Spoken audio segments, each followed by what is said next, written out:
Vadodara fire and emergency સર્વિસમાં લગભગ 18 કલાકે વડોદરા ફાયર સર્વિસના કંટ્રોલ રૂમમાં આઈઓસીએલ નામની કંપની છે, આઈઓસીએલ નામની રિફાઇનરી છે, તેમાં ફાયરનો કોલ મળતા જ વડોદરા ફાયર સર્વિસ તરફથી GIDC, Chhani fire station, Vasna Bayli fire station અને સબ ઓફિસર્સ સાથે ઘટના સ્થળ પર જઈને કામગીરી ચાલુ કરી. તે પરિસ્થિતિ એવી હતી કે ત્યાં જે કેમિકલ્સનું ટેન્ક હતું તે ટેન્કની અંદર ફાયર હતી અને તેમાં કુલિંગ પ્રક્રિયા આપણી ચાલુ હતી આ કંટ્રોલ કરવાના માધ્યમથી.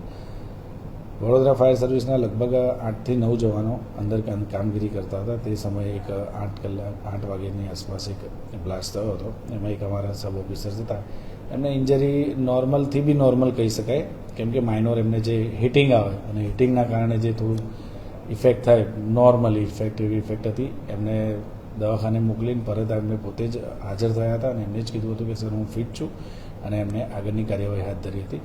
ટોટલ દરેક નગરપાલિકાઓની વડોદરા શહેરના આજુબાજુની નગરપાલિકાઓમાંથી ટીમ બોલાવી લીધી હતી.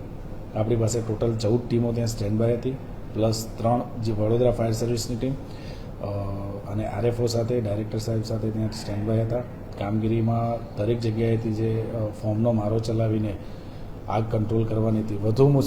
વધુ ચેલેન્જેબલ એટલે હતું કે જે બ્લાસ્ટ થયા પછી જે એનું કેમિકલ જે છે એ કેમિકલ એક્સપાન્ડ થઈને અલગ અલગ જગ્યાઓ ઉપર પડ્યું હતું અને એમાં ફાયર પકડી હતી. અને આજુબાજુની ડિસ્ટન્સમાં જે ટેન્ક હતી એમાં એક ટેન્ક પકડી લીધી હતી અને હિટિંગનું કામ ચાલુ થઈ ગયું હતું ટેન્કની અંદર, કે હીટ પકડવા લાગી હતી. એટલે થોડું ભયજનક હતું. અને વડોદરા ફાયર સર્વિસ ટીમ, નગરપાલિકાની ટીમોએ ખૂબ જ પ્રશંસનીય કામગીરી કરી અને આ વડોદરા શહેરમાં મોટી થતી દુર્ઘટનાને અટકાવી છે. કયું ફોર્મ યુઝ કરવામાં આવે છે અને કેટલા ફોર્મનો ઉપયોગ કરાયો? ડિફરન્ટ ટાઈપ્સ ફોર્મ હોય છે, પણ આપણી પાસે એક્વાસફિલ્ડ ફાર્મિંગ ફોર્મ છે, AFFF જેને કહેવાય, એની મદદથી. અને ત્યાં પણ જે રિફાઇનરીઝ હતી એ લોકો પાસે પણ સ્ટોક હતો, એની પણ મદદ લઈને એક આખું કહેવાય અમારી કે એક ષડયંત્ર પેરેફરી જેને કહેવાય કે કટ ઓફ સિસ્ટમ અમે જે કરવાની હતી એ કરીને કુલિંગ પ્રક્રિયા કરીને આગ કંટ્રોલ કરી. અંદાજિત હતું, કેલ્ક્યુલેશન આવ્યું નથી, પણ વડોદરા ફાયર સર્વિસમાંથી લગભગ 2 થી 3 હજાર લીટર યુઝ થયું છે. અંદાજિત કહીએ તો 1-1.5 લાખ લીટર ફોર્મનો યુઝ થયો છે. પડકારજનક હતું કારણ કે આ જે કંપનીની અંદર જે ભીષણ આગ લાગી, પેટ્રોકેમિકલ્સની કંપની છે, એટલે એની અંદર અલગ અલગ પ્રકારના સ્ટોરેજ હોય છે, ટેન્ક સ્ટોરેજ હોય છે, કેપેસિટી ડિફરન્ટ પ્રકારની હોય છે. એટલે એ ચેલેન્જેબલ એટલું જ હતું કે બધી જ બિહાઇન્ડ નજીક આજુબાજુમાં જ બધી જ ટેન્ક્સ હતી અને તેને ટેન્ક્સને કુલિંગ પણ કરવાનું હતું, તેનું ટેમ્પરેચર ના વધે તેનું પણ ધ્યાન આપવાનું હતું અને એક જગ્યાએથી બીજી જગ્યાએ ફાયર સ્પ્રેડ ના થાય તેનું પણ ખાસ ધ્યાન આપવાનું હતું. કેમ કે વેપર્સ અંદર જો બનવાનું સ્ટાર્ટ થઈ ગયું તો એ વેપર્સના કારણે પણ બ્લાસ્ટ થવાની શક્યતાઓ હતી. એટલે વડોદરા ફાયર સર્વિસ ટીમના જવાનો, અધિકારીઓ, નગરપાલિકા, આરએફઓ સાહેબ, ડાયરેક્ટર સાહેબ બધા ત્યાં સ્ટેન્ડ બાય હતા અને એક એપ્રોચ કઈ રીતે લઈ શકાય બ્લાસ્ટ થયા પછી, કે સેકન્ડ બ્લાસ્ટને કઈ રીતે કંટ્રોલ કરી શકાય એનું એક આખું મોનોપોલી બનાવી અને આગળની કામગીરી કરી એને કંટ્રોલ કરેલું હતું. અચ્છા, આજે આગ લાગી હતી ત્યારબાદ ઓલવવાની સંપૂર્ણ પ્રક્રિયામાં કેટલા કલાકનો સમય લાગ્યો? વડોદરા શહેર, આજુબાજુની નગરપાલિકાઓ સિવાય બીજા કઈ જગ્યાએથી ફાયરની ટીમો આવી હતી?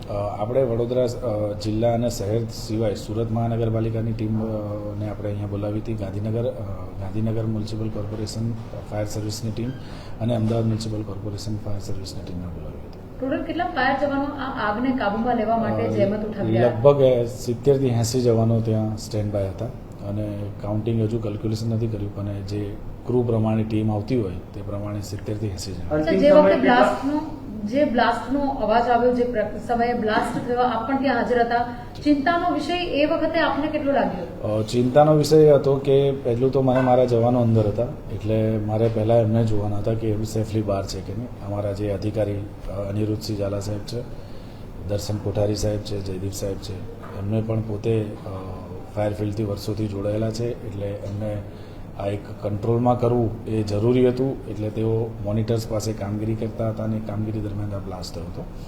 એટલે એમને પહેલાં તો મૂવ ઓન કરવાના હતા. બીજું કે જે બ્લાસ્ટ થવાથી જે એની ટેન્ક હતી એ ઉડી ગઈ હતી અને જે પતરાનો શેડ આજુબાજુ પડ્યો હતો તેના કારણે ઉપરથી આવીને કોઈને નુકસાન ના થાય એની ખાસ કાળજી રાખવાની હતી. બિલકુલ IOCL કંપની ગુજરાત રિફાઇનરીની અંદર મેજોરિટી આજે પ્રકારની બેદરકારી સામે આવી, જેવી રીતે બ્લાસ્ટ થયો, ફાયરની સુવિધા તમામ બાબતોને લઈને હવે કોઈ ચકાસણી થશે ફાયર વિભાગ દ્વારા? સ્ટેટ ફાયર સર્વિસના ડાયરેક્ટર સાહેબ પણ પોતે ત્યાં હતા અને તેમની team, fire service team, safety team અને SGM સાહેબ પોતે પણ ત્યાં હતા. એટલે એ તપાસ હવે ડાયરેક્ટર સાહેબ આગળ જે પણ પ્રકારનો આદેશ આપશે, કેમ કે ઇન્ડસ્ટ્રીયલ એક્ટ પ્રમાણે ફાયર સર્વિસનું અત્યારે સિસ્ટમ એમની વર્કિંગમાં હતી. સિસ્ટમ એમની ખૂબ જ ઉપયોગમાં પણ આવી, કેમ કે જે નિયમ પ્રમાણે મોનિટર્સ જે આજુબાજુ સ્ટોર કરવાના હોય, ફોર્મ મોનિટર્સ છે, વોટર મોનિટર્સ છે, કુલિંગ સિસ્ટમ્સ છે, એ બધી ઓકે હતી. અમે ચેક કરી હતી અને એની કામગીરી એની પણ અમને ઘણી મદદ મળી છે. એટલે હવે જે આગળથી ઉપરથી જે આદેશ આવશે તમારી દ્રષ્ટિએ